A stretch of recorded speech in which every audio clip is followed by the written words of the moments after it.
figli asciutto pazzo. Ah, Mica so figlio a te. Gesù, sentito. Oh, ma guardate che sto mio sommo che rispetta che te, eh. Ma come, io ci faccio una domanda con tutta la gentilezza, eh. E lui, hai sentito ma ha risposto? Ma tu non mi hai detto che sono Ah, pazzo. per forza, uno che ride da solo, Allora, per essere a posto, basta solo piangere. Non te capisco, che generi.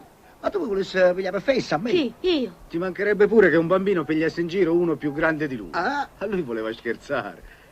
Ma tu non avevi da studiare, Gennari? Sì. e allora va bene, va. Certo, papà. Scusami, Antò. Ah, per carità, benedetto guaglione. Sì. Però senti una cosa, Salvatore, quello che non ho capito buono è il fatto del pianto per ottenere il posto. Ma è chiaro.